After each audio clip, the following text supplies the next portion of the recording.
sievietes, dāmas, draudzenes. Kā mēs jūtamies šajā satrauktajā laikā?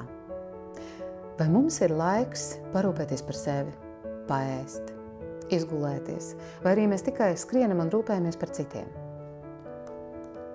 Mana dzīve paiet lielā skrējienā starp daudziem pienākumiem, tāpat kā jums, bet es sev mācu šobrīd apstāties, ieklausīties sevī un aicināšu to darīt arī jūs, mīļās sievietes.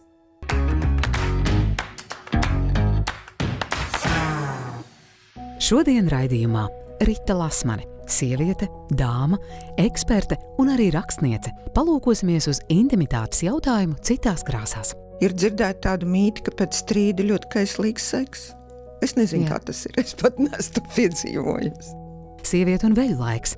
Ieskatīsimies, kā notiek pavisam īsts veļu vakars Vallē. Tas ir tāds, es teiktu, rituāls ar savu sakrālu nozīmi. Kāpēc brieduma gadi nāk ar lielāku locītavu stīvumu un ko ar to darīt? Mums vajag šo ķermeni, mums vajag viņu stipru, un mēs darām tādas lietas, kas to veicina. Dāma mūzikā. Sieviete, kas nes Latvijas vārdu pasaulē ar glanci un iedvesmu. Inese Galante. Kāpēc ir jādzīvo? Dēļ kā? Dzirdiet tās skaņas, lai es tikai nesāktu dziedāt līdzi. Dāma projekta studijā šovakar dāma. Sieviete, kuras mūža darbs ir saistīts ar seksualitātes tēmas popularizēšanu mūsu gan konservatīvajā sabiedrībā. Rita Lasmane. Sveiki! Sveika, Rita! Sveika, Rita! Jā, sveika, Rita! Es pirmkārt tevi apsveicu ar tavu jaunāko veikumu, ar tavu 3. grāmatu, vai es drīkstu tevi jau uzrunāt kā rakstnieci? Nu jā, tagad es varu sevi pavisam oficiāli saukt par rakstnieci.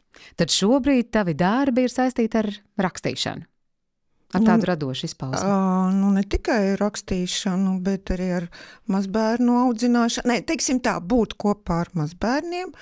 Vēl man Jūrmalā ir viesmāja, kurā mēs ar vīru abi strādājam. Savā laikā iekārtojām, tas bija ļoti interesants radošs darbs. Un tagad arī attiecīgi, jau te jau 10 gadi kā būs. Kā mums ir šī viesmāja, mēs ar lielu prieku uzņemam viesus. Brīnišķīgi. Un kā ir ar to seksualitātes tēmas popularizēšanu? Vai tu turpini strādāt arī šajā jomā? Nē, neturpinu. Cik tad var? Nē, protams, mani mēdz aicināt uz intervijām un iztaujām. Tas nebūtu precīzs apzīmējums popularizēšana. Vienkārši runāt par to. Jo, ko tad es runāju savā TV raidījumā Buduārs savā laikā un arī rakstīju žurnālā Princese, ka ir tāda lieta kā seks. Ka pret to jāizturās normāli, ziniet. Un var tā, un var šitā, un vēl var savādāk. Un jūs tāpēc neesat slimi, ja jūs esat seksuāli. Par to jau bija runa. Nevis popularizēšana, ziniet, dariet visi. Nē, taču, ne jau par to mēs runājām. 90. gados valdīja tāds uzskats, ja tu neesi seksuāls, tad tu esi slims. Un tad, meitēni un puisēni līd no ādas ārā, demonstrējot savu seksualitāti un tā nonākot pretrunā ar to. Man sanāca aprunāties mūsu dāma iedvesmu fórumā ar dāmām 40+, kas ir mūsu raidījumā mērķa auditorija, un daudz no viņām teica, labi, es varu darīt, ko es gribu, bet es novecoju, un kā dzīvot tajā jaunības kulta pasaulē. Vairs jau nav par laimi. Tev liekas, ka... Nē, tas ir pārgājis. Tiešām par laimi tas ir pārgājis. Teiksim, jau runājot par jaunības kultu, man savā laikā pārmet, ko es tādu vecu lienu televizorā un par seksu runāju. Un tev bija laikam ap 30. laikā, Man bija 30 pāri, jā. Tagad vairs nē, tagad taču... Tik daudz postkāstu par to, kā novecot, kā sevi pieņemt un tā kā...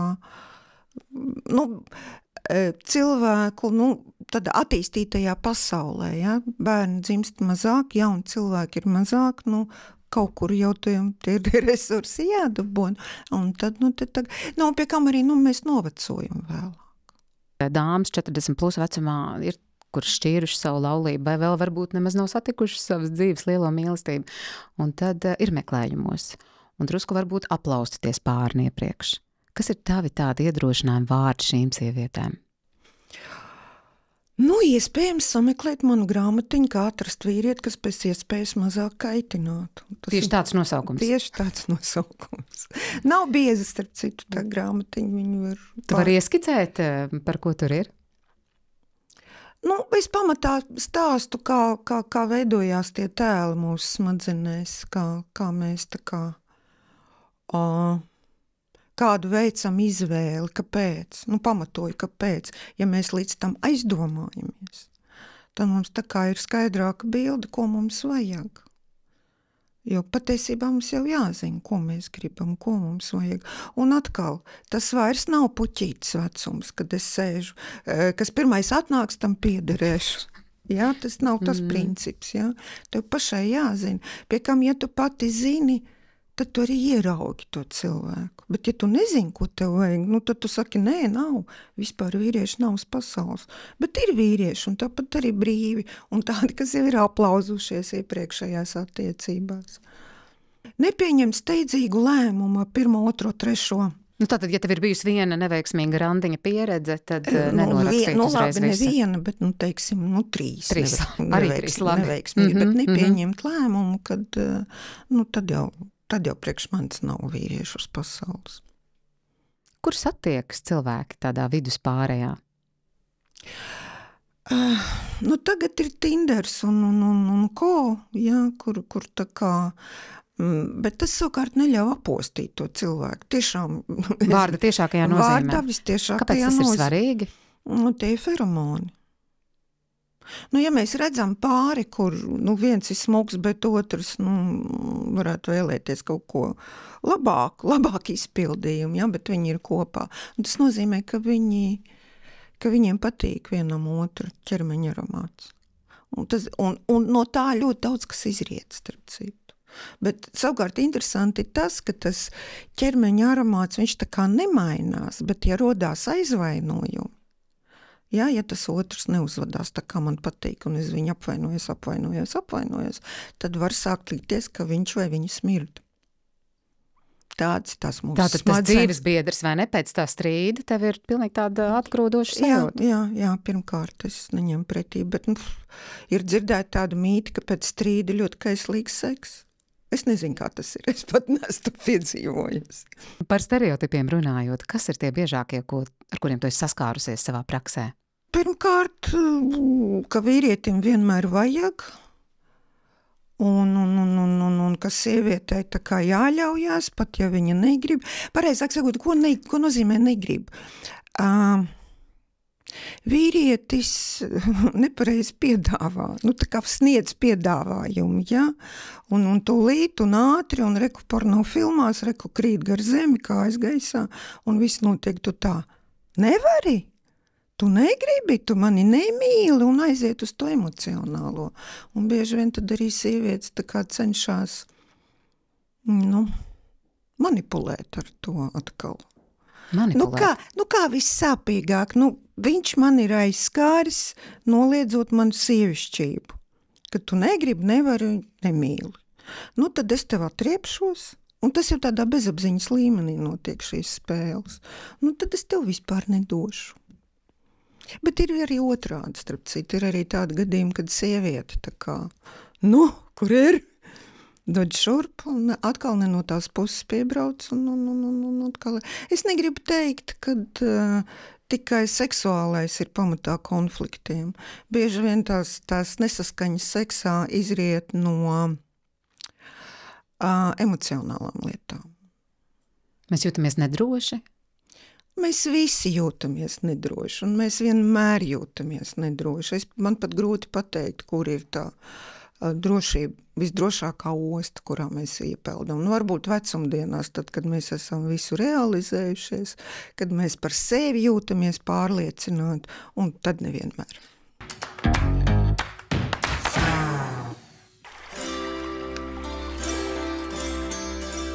Jā, patiešām, tā īsti droši mēs nejūtamies nekad.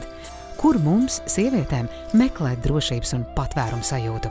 Rudenī, kad dienas kļūst īsas un vakari klusi un tumši, iestājas veļu laiks, kad sievietes īpaši izjūt dzimtes elpu. Veļu laiks ir no Miķeļiem līdz Mārtiņiem, un tad sievietes ar savām domām, ar savu sirdi un rūpēm uztur šo neredzamo saikni starp pasaulēm. Sieviete un veļu laiks, tas ir saikne ar tiem senčiem, tām vērtībām, ko tu esi iemantojusi un ko tu gribi nodot. Man personīgi veļu laiks ir ļoti personīgs laiks. Man ļoti sen atpakaļ, tas bija 14 gadu vecumā, kad man vienkārši vienā dienā nomira tēvs. Un tas bija tieši veļu laikā. Un svinot šos svētkus, es sapratu, ka es varu sakārtot tās domas un sajūtas. Tās izteiktos vārdus, ko varbūt es nepaspēju izrunāt un sajust. Un šis ir tas laiks, lai mēs drusciņi apstātos, jo mēs arī redzam, ka dabā ir tā, ka viss kļūst tumšāks, rāmāks, un tas arī ļauj drusciņi apstāties, padomāt. Veļu laikā var pieminēt savus tuviniekus, gatavojot īpašu veļu mīlestību. Tradicionāli tā ir putra, pupas, kacgārdums, pīrāgs, ābols, medus un alus. Mīlestību var novietot klētī vai kādā īpašā vietā. Īrita izvēlējās ozolu, kuram blakus ir akmens, kur novietot sagatavoto maltīti. Tad tika aizdegta svece, lai velis atrod ceļu. Un tad saka, ka no rīta iet skatīties, kas ir ar šo mīlestību darījies. Ja viņš ir ēsts, tas nozīmē, ka arī veļi saka, ka būs veiksmīgs gads līdz nākošajam. Un kad daudzi saka, jā, tur varbūt kāds dzīvnieks ir nācis un ēdis un kā tas ir, bet arī dzīvnieks ir tas mītiskais, kas savieno to pazemi ar mūsu zemi un tiecās uz debesīm, tāpat kā līdzīgi kā pupas vai zirņus, kad nepavēlti ir dziesmas par pupu, ko iestāda, un viņi izaug caur pazemi šai zemē un aiziet debesīs, kur mēs zinām, kur aiziet mūsu dvēseles. Man bija viena gara pupa, man bija viena gara pupa, līdz pašām debesīm, līdz pašām debesīm. Pa tiem pupas zariņiem, pa tiem pupas zariņiem, es uzkāpu debesīs, es uzkāpu debesīs. Mūsu pusē ir tāda tradīcija, ir izmantota biete, izgrebts viņai vidus un ielikt svecīte, jo ir 3 nozīmīgas krāsas latviskajā tradīcijā, tā ir melna, sarkana un balta. Un melna asociējās ar zemi, sarkana asociējās ar asinīm, ar pilnu briedu, ar dzīvību, un savukārt baltais, kā mēs zinām, ir saistīts ar viņa sauli, jo nepavēlti saka, ka balta puķa uzziedē manā kapa vietiņā. Bet jāteic arī tā, ka tas ir ļoti praktiski, jo arī, ja biete ir diezgan mitra, jo tas arī to uguni iegrožo un pasargā. Zin dieviņi, kā labadi, zin dieviņi, kā labadi, es nevaru līksmīs būt, es nevaru līksmīs būt, vai sirsniņa sajutusi, vai sirsniņa sajutusi, kā es ilgi nedzīvošu, kā es ilgi nedzīvošu. Un tas veļu laiks, kaut vai tas viens vakars, kur tā sieviete lielāka, tas ir tas centrs, kas pulcē ap sevi, savus tuvos, savus radiniekus, lai saka, sanākam kopā, lai būtu svētki. Īrita savus dombiedrus pulcē folkloras kopā Tīrums. Tā ir vieta, kur dziedāt drīkst visi, pat tās dāmas, kurām reiz teikts, tev nu gan dziedāt nevajadzētu. Šovakar Vallē aktieru Amtmaņu muzejā sanākuši apkaimes ļaudis. Skan soļi, smiekli un dziesmas, sākas veļu laika rotaļas. Tās atgādina, ka kopā būšana un dzīves prieks ir spēks, kas silda pat visgarākajā rudenī. Velis ir cilvēki, var teikt, kā tāds savu veidu nospiedums, citi saka dvēseli, kas ir šeit pat pie mums bet viņi pienāk ļoti tuvu tikai šajā veļu laikā, kad šīs robežas starp šīm abām pasaulēm, šo pasauli un viņu pasauli, ir ļoti, ļoti trausli.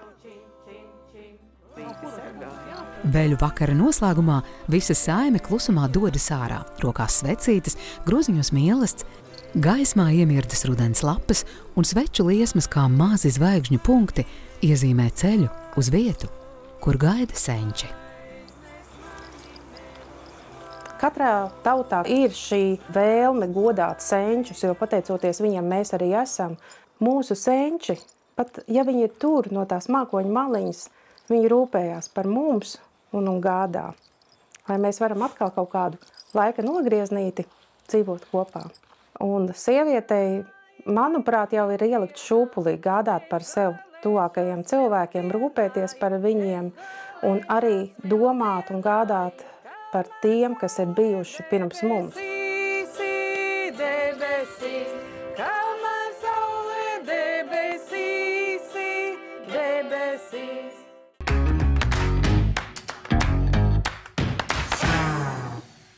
Raidījuma turpinājumā sabiedrības uzliktie zīmogi. Ir tādi cilvēki, kas uzskata, ka Rita Lasmana neko sakarīgi nevar pateikt, izņemot par seksu. Kāpēc brieduma gadi nāk ar lielāku locītavu stīvumu un ko ar to darīt? Mums vajag šo ķermeni, mums vajag viņu stipru, un mēs darām tādas lietas, kas to veicina. Dāma mūzikā. Sieviete, kas nes Latvijas vārdu pasaulē ar glanci un iedvesmu. Inese Galante. Kāpēc ir jādzīvo? Dēļ kā? Dzirdiet tās skaņas, lai es tikai nesāktu dziedāt līdzi.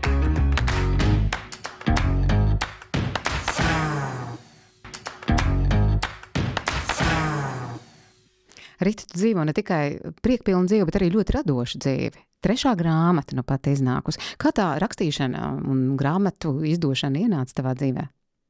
Sāksim ar to, ka mēs kopā ar vīru izdevām žurnālu Princese, un es tur diezgan daudz rakstīju tam žurnālam. Kaut gan man rakstīt vienmēr gribējās, starp citu.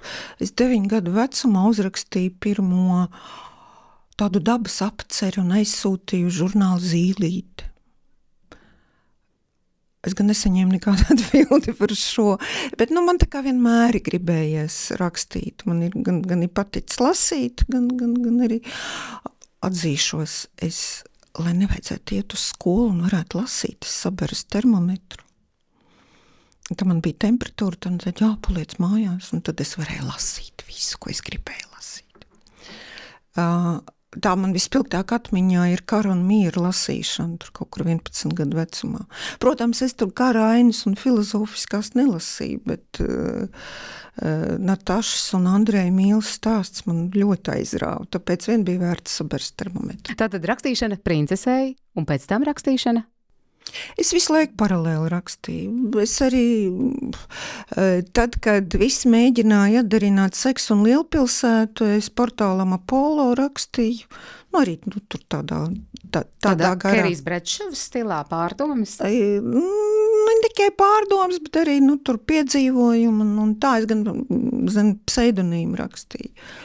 Kāpēc zem pseidonīma? Tāpēc, ka Lasmana lamāja visi briesmīgi. Ja Lasmana, tad es vēl līdz šim brīdim, lasu, piemēram, Facebookā, tur informācija par jaunāko darbiņu kopā ar Helmutu Bēķi. Mēs uzrakstījām erotisku trilleru epistulārā formā. Un komentē, ko tad tie var uzrakstīt? Tur jau neko, ja jau pa seksu runājusi, tad jau viņi neko normāli nevar pateikt. Nevajag tos komentārus lasīt, Rita. Nav tā, ka es lasu un baigi pārdzīvoju par to. Tā ir. Ir tādi cilvēki, kas uzskata, ka Rita Lasmana neko sakarīgi nevar pateikt, izņemot par seksu. Tā nav, mēs tāpēc tevi uzaicinājām šodien uz sarunu. Cik ļoti mūsu veselība ir saistīta ar mūsu seksualitāti, ar to, kā mēs jūtamies kā seksuāls būtnes? Vistiešākā veidā. Ja man ir kaut kādas veselības problēmas, tad organisms patēra enerģiju un nepietiek enerģijas priekš seksualitātes, jo arī seksualitāte, viņa tāpat no zila gaisa nerodās, ja, tad tur arī vajadzīga enerģija. Un, protams, jāsako līdz savai veselībai, bez šaubām, bet ir viena nianse. Sieviete nejūtās pietiekami, neteiksim, aprūpēt. Viņai šķiet, ka viņa nesaņem pietiekami daudz gādīgumu, ja? No vīriešu puses. Un viņa pieņem lēmumu, kad es šo gādīgumu dabūšu, ja es slimošu. Bet tas notiek ļoti neapzināti. Protams, tas viss bezapziņas līmenī, un parasti tie ir paraugi, tā kā no ģimenes, varbūt mamma tā ir uzvedusies, ja? Un tad pie kam slimību jau vienmēr var atrast, ja kas medicīna mūsdienās ir tik ļoti attīstīta, kad to var atrast. Uz tās plašās analīzes. Jā, to akcentē un tā. Labi, tā ir tāda galējība, bet protams, sekot līdz savai veselībai, kas nemaz nav tik sarežģīta, ne tikai ārsta apmeklēšana, ja? Diēta, kustēties, klausīties labu mūziku, starp citam ļoti liela nozīme.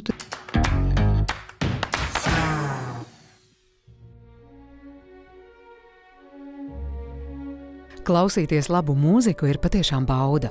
Vecrīgas sirdī, zem varenajām Doma baznīcas svelvēm, ērģeļu mūzika skan īpaši. Šeit katra skaņa iegūst dvēseli, katrs akords aizsniedz sirdi. Akmens sienas glabā gadsimta atbalsis, bet ērģelis šeit skan izcili.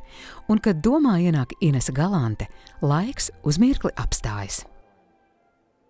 Esmu daudz dziedājusi, un Amerikā un Eiropā ļoti daudz, tieši ar ērģelēm, bet tāds iespējas kā no mūsu Doma baznīcas, no tā krāšņuma, dažādības, spilgtums un spēks. Pat man grūti nosaukt, kurš varētu konkurēt. Ziemassvētku gaidās 6. un 13. decembrī Rīgas Domā izskanēs gada sirsnīgākais un gaidītākais muzikālais notikums – pasaules operdīves Ineses Galantes Ziemassvētku prelūdija. Jau 13. gadu pēc kārtas šajā dienā uz skatuves satiksies izcili mākslinieki, lai dāvātu mums īpašo Ziemassvētku brīnuma noskaņu. Baznīca būs izgaismota. Kādreiz to mana meita ieveda. Pirmo reizi Doma baznīcā tādas krāsas, ka tas bija nereāli, kā pasakā. Un tāds iespējas cilvēki sēdēja kā aburti. Tie būs ne tikai svētki. Jauns atklājums, jo gribās gan redzēt, gan dzirdēt. Koncerts solās būt viens no iespaidīgākajiem Ziemassvētku laika notikumiem. Unikālā programma, izcilo mākslinieku meistarība, majestātiskā akustika un neatkārtojamā Rīgas Doma atmosfēra klausītājiem dāvā neaizmirstam vakaru. Kāpēc ir jādzīvo? Dēļ kā? Dzirdiet tās skaņas. Tas mūs viss sagaida decembrī, 6. un 14. decembrī. Visi esiet gaidīti šeit, ja tas būs kaut kas nereāls. Šai vietai gribās vienkārši pateikties. Mīļās dāmas, sapucēsimies, satiksimies un baudīsim mūziku un kopā būšanu. Būsim tādas, kas patīkam pašas sev, un tad arī patiksim citiem. Visi, kas brauc uz Latviju, visi mani kolēģi, partnerus, kurus es atvedu uz lielās skatuves, lai gan operā, gan uz Summertime, gan tagad Baltic Awards, un kā kolēģus, viņi brīnījās, cik šeit ir skaistas sievietes, cik viņas ir izskatīgas, cik viņas ir elegantas, cik viņas ir gaumīgas. Viņi visi brīnījās. Kas ir sieviete, kur ar balsi spēja apburt pasauli, ar smaidu, apstādināt laiku un ar eleganci iedvesmot citus? Kas ir īsta dāma Ineses Galantes izpratnē? Man liekas, ka dāma mūzikā un vispār dāma pasaulē un Latvijā tā ir dāma, kuru es redzēju savā mammā. Mana mammīte bija īstā dāma. Viņai bija vienmēr cepure galvā. Viņa nekad neģērbās kā visi pārējie. Viņai bija izcila, rafinēta gaume. Viņa izskatījās vienmēr kā karaliene. Un to saka visi, kas viņu zināja un pazina, un vēl 90 gadu vecumā viņa vēl varēja nospēlēt 2 skaņdarbus uz klavierēm manās mājās. Tas bija vienkārši nereāli. Es no viņas mācos. Tas ir kā ar sevi tikt galā. Kāds, kā saka vācieši, Ausstrahlung, kas tev nāk ārā? Kāda, cik esi tu pati jaunuvīga, saulaina, atklāta, draudzīga, tas viss ir rakstīts uz tavas sēņas. Kādu tu gribi sevi rādīt citiem un ko tu no sevis vari pamainīt. Tas taču ir interesanti. Tas ir vienmēr ļoti interesanti.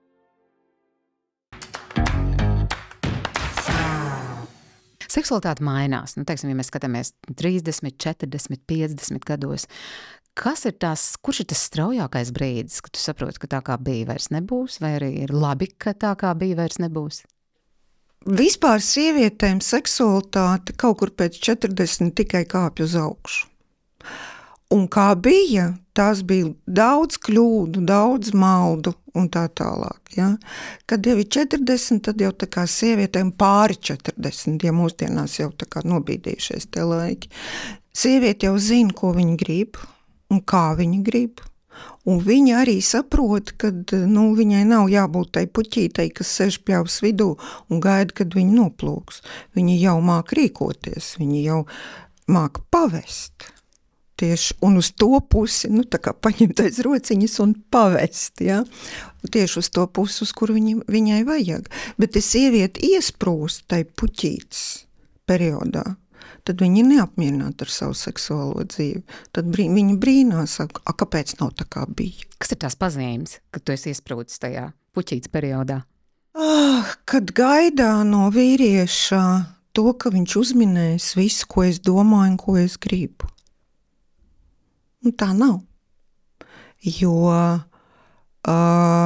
katrs domā savādāk. Arī viendzimumu pārstāvi domā savādāk. Ir dažādi atskaites punkti. Nemaz nerunājot par dažādiem dzimumiem. Vīrietis domā savādāk, sieviete domā savādāk. Ir citi atskaites punkti. Un tad nereti tie konflikti izceļās.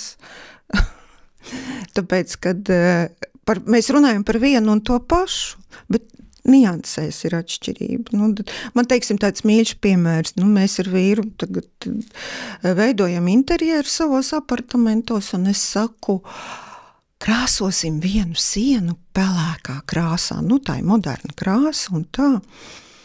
Viņš iedomājās vistrausmīgāko pelēko toni, kas pasaulē eksistē, un saka, nē, nekādā gadījumā tas drausmīgi izskatīsies.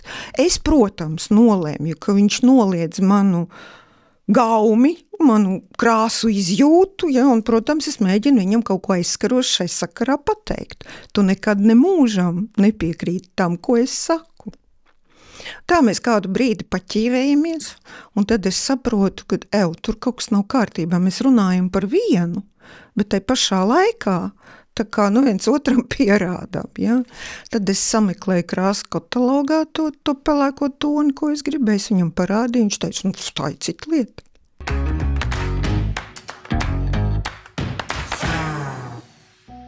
Raidījuma turpinājumā. Vai ar gadiem vēlme pēc tuvības mazinās? Seks mums paliek garlaicīgs, ja viņš ir vienveidīgs. kāpēc brieduma gadi nāk ar lielāku locītavu stīvumu un ko ar to darīt. Lai kauls ir vesels, lai muskuļi ir pareizā tonusā, kas notur saites, un lai mēs varam maksimāli ātri samazināt iekaisumu, kas ir locītavas somiņā. Mums vajag šo ķermeni, mums vajag viņu stipru, un mēs darām tādas lietas, kas to veicina.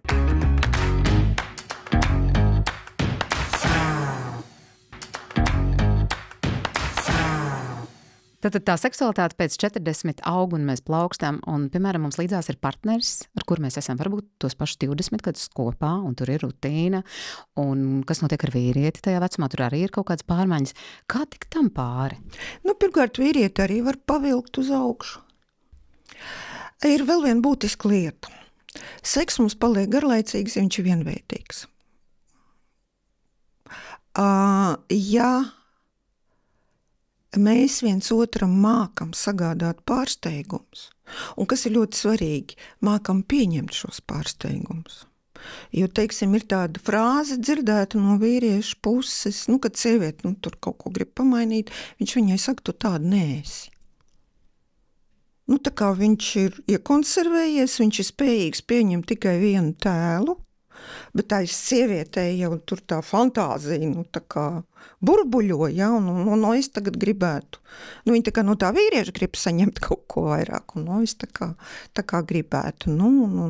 Viņi viņam tā kā rāda sevi citādāku, un viņš neņem pretī un saka, tu tāda neesi. Ko atbildēt pretī uz tādu? Jo es saprotu arī to dāmu, viņa cenšas, un vienmēr tu esi tā brīdī ļoti ievainojams, ja? Tu esi tātad, ja? Tieši tā. Viegli pateikt nedusmoties, bet tā nebūs. Es domāju, vispirms izdusmoties, jo emocijām jau jāļauj vaļu un mēģināt izrunāties. Pēc tam, teiksim, kaut kādā atsevišķā brīdī, pajautāt, kā tu gribētu? Ko jaunu tu gribētu ieviest?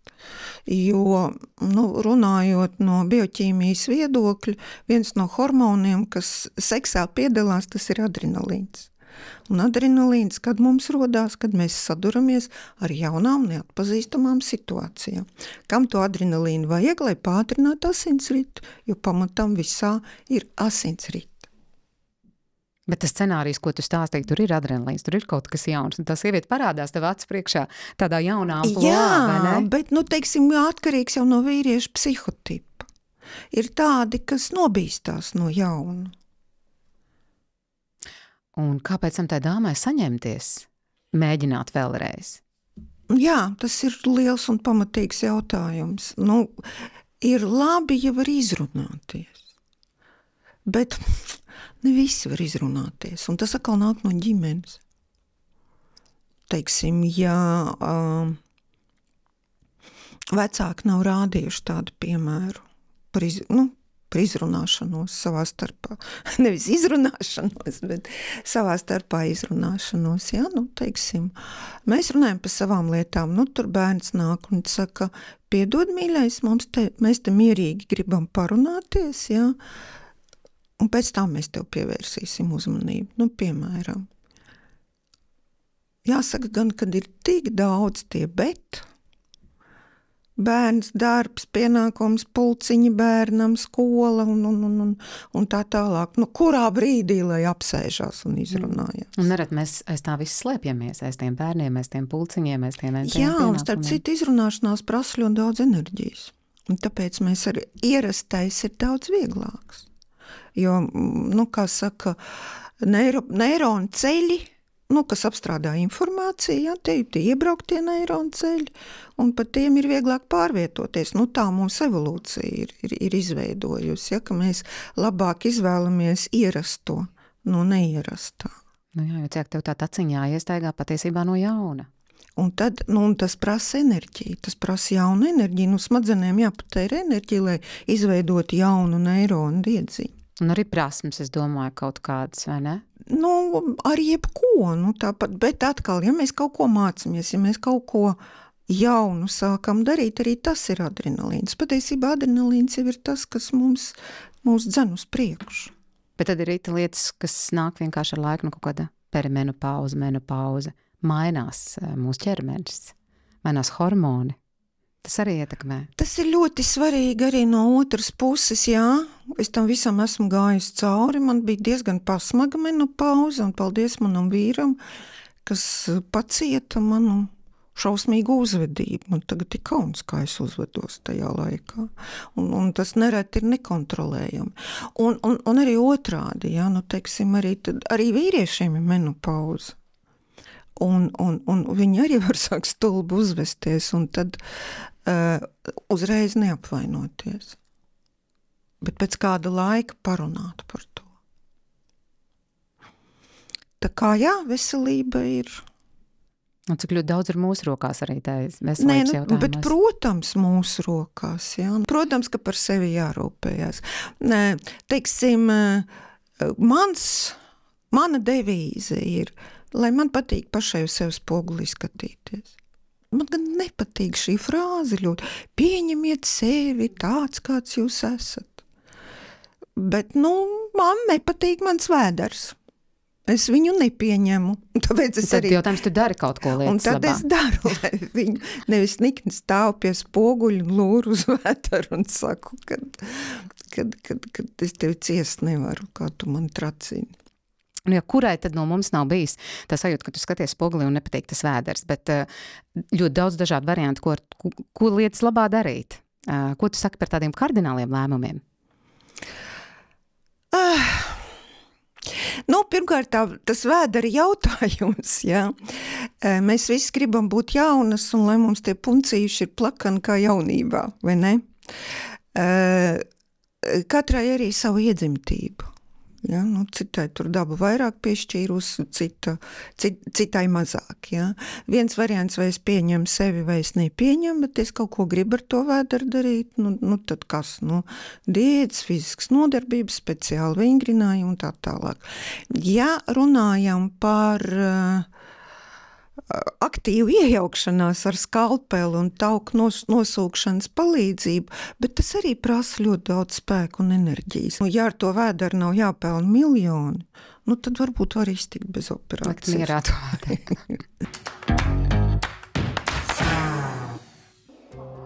Pēc 40 locītavas kļūst stīvākas, muskuļi saspringtāki, ķermenis sāk atgādināt jāvingro. Un ja jau vingrot, tad kā dāma. Vai zinājāt par lielisku nodarbību fly jogu? Ir tāda rotaļīguma, bērnu dienu sajūtu atgriešana savā ikdienā. Un fly jogas treniņš šajā ziņā pilnīgi piedāvā šādu veidu pieredzi. Ja? Mums ir šis atkal šis backbends, ja, vai atpakaļ atlieciens. Un man ir nākušas meitenes, sievietes, patiešām, pat jau arī manā vecuma posmā, kas arī ir stipri 40+, nākuši klāt un pateikušas, es bērnībā nevarēju nekad uzmest kūleni, man bija bail. Šeit, sasniedzot sev 40+, es to beidzot izdarīju, es pārvarēju kaut kādu baili sevī. Laiks rit un ķermenis mainās. Vairs neesam tik lokanas, tik vieglas un veiklas kā agrāk. Kāpēc tā notiek un ko šīs pārmaiņas mums māca? Pēc 50 gadiem, īstenībā jau pēc 40 gadiem samazinās kaulu masa. Kas ir vēl otra varbūt netik laba lieta, arī muskuļi, kas ar saitēm notur locītavu pareizā stāvoklī, arī tie samazinās. Ja, tad muskuļu masa samazinās. Sieviete šajā vecuma posmā var izjust pat locītavu sāpes, stīvumu. Tas var būt saistīts ar jau deģeneratīvām izpausmēm locītavu skrimšļaudos, un tas savukārt skrimslis, jā, piemēram, pleci, locītavas delnās, jā, un ceļi, un gūžas visvairāk ir tās, ko mēs jūtam. Dažos gadījumos pie autoimūnām saslimšanām, kas mēdz būt arī šajā laikā, diemžēl, kā tāds nelūgts viesis un ceļabiedrs, jā, var būt arī šīs pirkstu locītavu sāpes, pietūkums un tā. Šajā gadījumā kas ir nepieciešams stabilizēt muskuļus, stiprināt muskuļus apkārt locītavām. Locītavu diskomforts sievietēm premenopauzē nav nejaušība. Tas ir hormonālo svārstību un magnija trūkuma rezultāts. Vingrojot, šo pārmaiņu posmu var piedzīvot mierīgāk. Kaut arī estrogēna līmenis samazinās, mainās arī saistaudu elastība un kolagēna ražošana, tomēr tieši fiziskās aktivitātes, apvienojumā ar pareizu uzturu un mikroelementu līdzsvaru, ir īstais risinājums. Latvijas uzņēmuma Lotus Pharma zinātnieki radījuši kompleksu formulu Magneflex muskuļu un locītavu veselības atbalstam. Ja mēs gribam runāt par jaunu, modernu locītavu produktu, mums nav tikai jārunā par to, lai atjaunotos šī skrimšļu virsma, bet mums ir jārunā par to, lai kauls ir vesels, lai muskuļi ir pareizā tonusā, kas notur saites, un lai mēs varam maksimāli ātri samazināt iekaisumu, kas ir locītavas somiņā. Mūsu ķermenis taču ir radīts kustībai. Lai atjaunotu vieglumu, reizēm pietiek tikai ar līdzsvaru starp kustību un to, ko dodam savam ķermenim. Magneflex ir izstrādāts domājot tieši par šo līdzsvaru. Tā sastāvā esošā formula apvieno magniju, otrā tipa kolagēnu, C, D3 un B6 vitamīnus, kas kopā veido sinerģisku atbalstu muskuļu, nervu un locītavu veselībai. Tomēr izrādās, kolagēni mēdz būt dažādi. Nosaukumi viņiem abiem vienādi kā kolagēni, bet ne visi Jāņi ir arhitekti. Ja? Un tas nozīmē to, ka īstenībā ir 28 tipi kolagēni, no 1 līdz 28, un 2 veidi, kā viņus iegūst. Viens ir tas parastais, kā mēs vārot iegūstam kolagēnu, un viņš saucās hidrolizētais, un otrais tas ir jaunais, kas parādījies pēdējos 2-3 gados, ko zemā temperatūrā iegūst, un viņu sauc par natīvo kolagēnu, un 40 mg natīvais kolagēns, tās jau ir zāles un iedarbojās klīniskos pētījumos pierādīt ļoti augstu efektivitāti. Ja? Tad var lietot no 20 līdz 40 mg.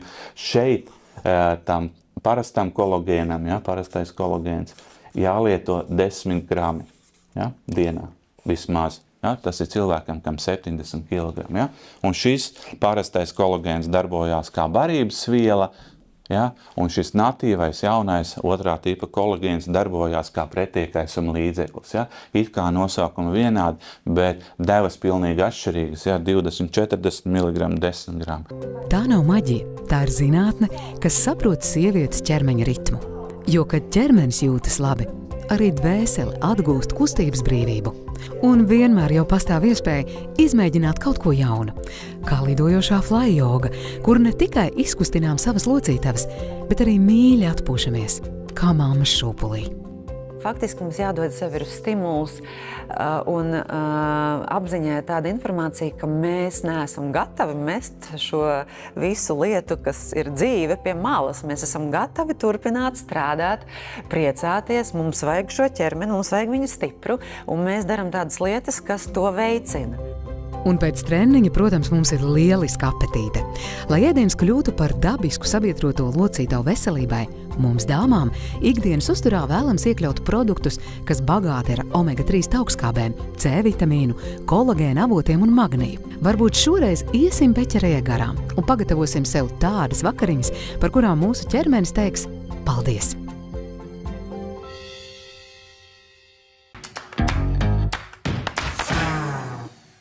Tev, Rita, ir bijis tā, kad, nu, teiksim, pagātnē vai tagad tu skaties uz to cilvēku, kas tev ir blakus, un tu domā, ka Dievs, es pazīstu viņu jau sen.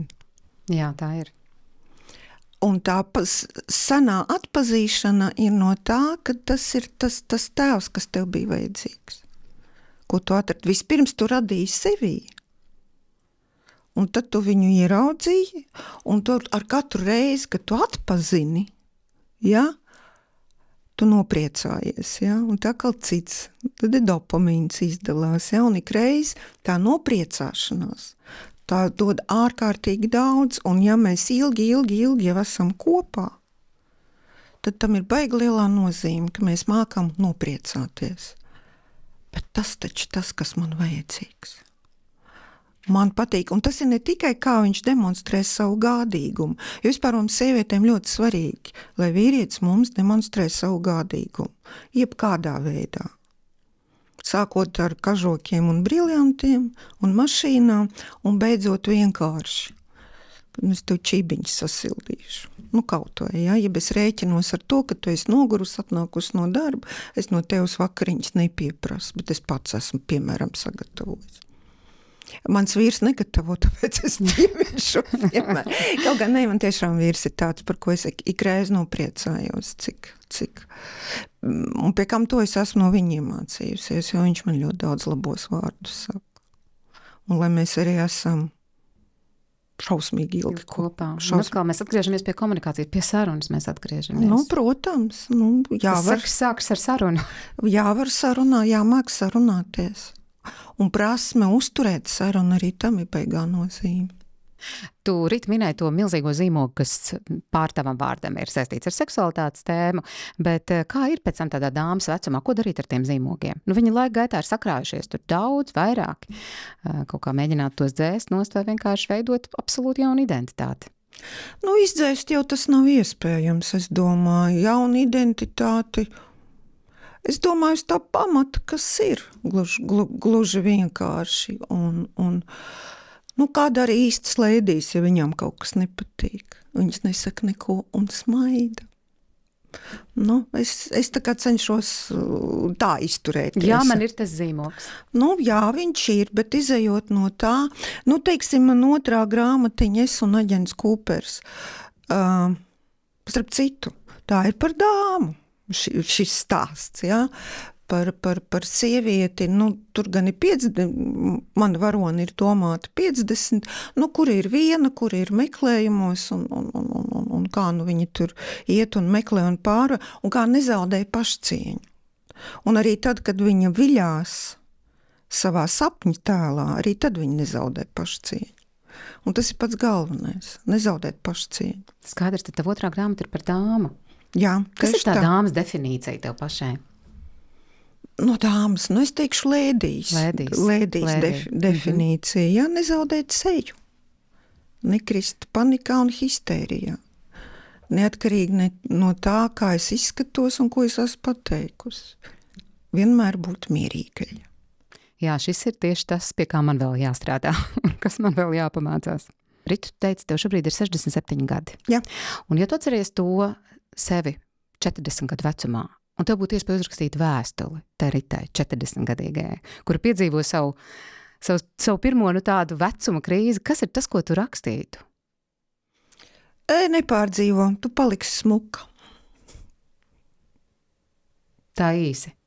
Ko tur daudz izplūst?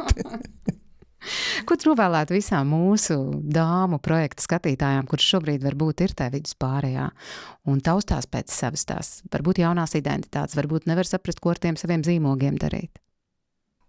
Nepārdzīvot, jūs būsiet smukas. Paldies tev, Rita. Paldies tev, skaistā Rita. Mīļā Rita, es tevi apsveicu ar tavu 3. grāmatu. Un pateicībā par mums veltīto laiku tev arī dāvanā grāmata no mūsu sadarbības partneriem no Riga Plaza. Kādam brīvam brīdim. Lieliski. Visu nākamo gadu. Tu lasīs arī žurnāls Santa. Tev gada abonements. Paldies, arī lasīt varēs. Jā. Un no mūsu draugiem, no mūsu atbalstītājiem Lotus Farma, kas rūpējas par sievietes veselību, arī brīnišķīgi dabas produkti. Lieliski, paldies. Paldies tev, Rita. Nākamajā raidījumā mūsu viešņa Latvijas valsts ārlietu ministre Baiba Braža par sievieti un drošību. Uz tikšanos dāmu projektā.